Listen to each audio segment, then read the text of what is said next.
Hello, fight fans. If you're looking to talk UFC on ESPN Plus One, Cejudo versus Dillashaw, you've came to the right place. I'm Mike of Fights with Friends. Let's break down the main card of this inaugural ESPN event. First off, we have light heavyweights. You have a constant veteran, Glover Teixeira versus Karl Roberson. Very close on the cards here, almost even on the odds, minus 20, minus 110. For those of you who don't know what that means on the odds, that means Vegas is going to get your money either way. Now, you have to put down $120 to win 100 on Glover Teixeira. You got to put down 110 to win 100 on Karl Roberson. So that's just slightly in the favor of Glover Teixeira. I agree with them on this one. Glover Teixeira, despite losing his last fight to Corey Anderson, before that he came off a very impressive knockout over Misha Cirkunov. Karl Roberson, I just don't think has the experience to stand with Glover Teixeira yet. Besides 17 knockouts, Glover Teixeira, people forget, also has 6 submissions. He has 5 first-round finishes. Karl Roberson's coming off being finished in the first round. I have Glover Teixeira big in this one. I think he gets it done in the third round knockout. The women, Paige VanZant versus Rachael Ostovich. Rachael Ostovich coming off of the Ultimate Fighter. She was in the Ultimate Fighter finale, lost to the eventual finalist in a great fight. Great prospect here, plus 130 underdog against veteran Paige VanZant. Paige VanZant, she's pretty much fought just about everybody in the flyweight division. She went to the 5th round with Rose Namajunas, but she's got some big victories in here. She's got a knockout win over Breck Rawlings. She's got an early submission win over Michelle Waterson. She's got some wins over some tough names. I think she's going to have too much grit for Rachael Ostovich, and I think Paige VanZant pulls out a unanimous decision. Joseph Benavidez versus Dustin Ortiz. Dustin Ortiz has been on a tear as of late. This guy could be the future in the flyweight division, assuming the flyweight division has a future.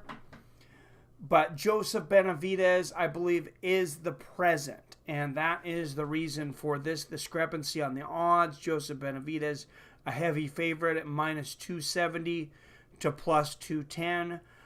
I certainly agree with the Vegas odds makers on this one. I might make it even a little bigger in Joseph Benavidez's favorite. This guy is, there's 2 flyweights in the UFC. That's it. Now that Demetrius Johnson's gone, there's basically 2 flyweights. There's Joseph Benavidez and there's Henry Cejudo. 2 people ever have beaten Henry Cejudo. Demetrius Johnson, which Cejudo just avenged that loss, and Joseph Benavidez. Joseph Benavidez walks away with this one easily. I think he finishes Dustin Ortiz by knockout in the 3rd round. Gregor Gillespie versus Yancy Medeiros. Look at the odds here, minus 550 to plus 375. I was a bit miffed by these odds. I know Gregor Gillespie, he's ranked, be it only number 15 though. Nothing jumps out at me on the stats here. Besides the fact he's undefeated. He's 12-0. His takedowns, well, I mean, that jumps out at you. He gets a lot more takedowns than Yancy Medeiros.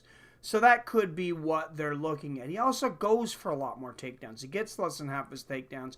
And his opponents have not been near the caliber of what Yancy Medeiros has been. So I see what the odds makers are looking at. I agree with them on every fight up to this point. I'm disagreeing on this one. I think those odds are way out there. I'm okay with Gregor Gillespie being a slight favorite. I think that those lines are ridiculous, though. Of course, he is coming off a knockout loss to Donald Cerrone in the 1st round. got caught towards the end. Donald Cerrone is one of the all-time greats. Why hold that against him? Right before that, he had a knockout victory over tough Charles Oliveira. Who finishes that guy? And right before that, he sent Eric Silva packing over to Bellator. I mean, the guy, he's very, very good. He's very, very good. I mean, and I could go on and on through his career. But I don't think I have to. Let's look at Gregor Gillespie and try to figure out what in the world these guys are looking at. Because I'm not seeing a jump out in the UFC. 12-fight win streak. Of course, he's 12-0. He's got 5 wins by knockout, 5 by submission. So only 2 guys have ever went the distance with him. The problem is here for me is besides Hermes Franca in his UFC debut back in 2016, a decision win, I don't see any names. There's no big names on here. Yeah, he had a quick knockout by Holbrook. I mean, that looks impressive. He's got a second-round submission here against Gonzalez. But who the hell are these guys? These guys are not household names. Yancy Medeiros is a household name, at least if you are a hardcore MMA fan. I'm actually going to pick Yancy Medeiros, believe it or not, to win this fight. I think he gives Gregor Gillespie his first defeat of his entire career. I think he knocks him out in the 3rd round. I would win a lot of money if I bet that in Vegas. Plus 375. And then if you bet by knockout, I haven't looked at the odds, but you're getting at least 5 times your money. So Allan Crowder versus Greg Hardy. Basically, this is about to highlight Greg Hardy. There's no ends, that it is. Nobody disputes that. Pretty boy Allan Crowder, I believe, also came off of the Dana White Contender Series. Here you go, Tuesday Night Contender Series, where he had a 3rd round knockout over Mays. Lost his last fight, and I do believe that Greg Hardy will stamp Allan Crowder's exit out of the UFC. They call him the Prince of War. Everything he's done inside the cage so far has been extremely violent. 3 wins, 3 knockouts. He has not fought incredible opponents yet. And nobody's saying he is. He's a prospect. Dana said that from the beginning. When he won in Dana White Contender Series, he's like, I'm not going to give him a contract right off the bat. He gets a development contract where he had to prove himself. Well, now this is his first fight technically in the UFC. I have Greg Hardy winning once again by 1st round knockout and probably knocking Allan Crowder out of the UFC. Greg Hardy's just too athletic. Of course, former NFL football player, and you can take away a lot of years of mixed martial arts experience. You can make up for a lot of lost time when you have the athleticism of a professional football player. Look at John Jones, look at that family, and look at that talent. And it's been shown several times throughout the UFC. Look at Matt Mitrione, very late start in the heavyweight division, had a great career. Let's go to the main event, though. Before that, this breakdown sponsored by AdRoll. Henry Cejudo, the 125-pound champion, defending against TJ Dillashaw. TJ Dillashaw doing the very rare thing. Instead of going up to challenge for a belt, he is coming down to challenge to a belt. 10 pounds may not sound like a lot, but when you're at 135 pounds and you have almost no body weight to begin with, it is a huge cut. If everything he's saying is true, and I have to assume it is, and he's about a 2-1 favorite, I have to give TJ Dillashaw the favorite in this one. But let me tell you why. Let's break this down. You can look at the boxing. We know TJ Dillashaw, he's a better boxer. takedown average, Henry Cejudo, a few more takedowns. The accuracy, pretty similar there. Takedown defense, pretty similar. TJ Dillashaw actually had never been taken down in his career until the fight with Dominick Cruz. Dominick Cruz did open up some things for Henry Cejudo in that fight. He took him down 4 times. TJ Dillashaw got hit quite a bit. Dominick Cruz was given the nod on a split decision. And a lot of people kind of thought, maybe he exposed TJ Dillashaw a little bit. I don't think he exactly exposed him. I thought it was a great fight. I actually gave it to TJ Dillashaw 3 rounds to 2. But you look at TJ Dillashaw. Now, there's a few fights I watched going into this. I watched Dillashaw versus Cruz. I watched Dillashaw versus Barao 1 and 2. Dillashaw versus Garbrandt. And I watched Henry Cejudo versus Demetrius Johnson 1 and 2. And then his most recent loss against Joseph Benavidez. And the short end of this is I believe TJ Dillashaw is a better version of Joseph Benavidez. The last man to beat Henry Cejudo. A lot of it's going to depend on, is this weight cut for TJ Dillashaw as easy as he says it is? How is TJ Dillashaw going to win this? This guy has fought the who's who in the bantamweight division. But again, he is going down into Cejudo's division. He is in enemy territory here. Coming off of a first round knockout from Corey Garbrandt. Back-to-back knockouts of Corey Garbrandt, actually. So that was crazy. Beat the tough Lineker before that. Like I said, I thought he beat Dominick Cruz. If not, he fought him very, very well. It was a very, very tough fight. And I think that fight was as close as the Henry Cejudo versus Demetrius Johnson fight. Watching the Henry Cejudo versus Joseph Benavidez fight, though, it has been about 2 years ago, but Henry Cejudo was forced to box. He was forced to box with his opponent, Joseph Benavidez. Benavidez stuffed his takedowns. Cejudo, he did well boxing, but he was outboxed. He got hit with a lot of right hands, which TJ Dillashaw has a killer counter right hand. He got hit with a lot of left hooks. He got hit with a lot of leg kicks. He got hit with a lot of body kicks. All things that TJ Dillashaw does well. Those 4 things on his feet, those are TJ Dillashaw's bread and butter. If you were to ask me, tell me 4 things that are TJ Dillashaw's strong points standing, and I would tell you the right hand, the left hook, the body kick, and probably the low leg kick. And he got hit with everything hard in that fight. I think maybe Cejudo, he might get 1 or 2 takedowns. That's the thing, though. He is good enough to box with Dillashaw. If he can get a few sneaky takedowns, he could squeak out a decision as he did against Demetrius Johnson. Now, I do not see Henry Cejudo finishing TJ. I mean, Renan Barao hit TJ Dillashaw with some incredible shots in both of their fights.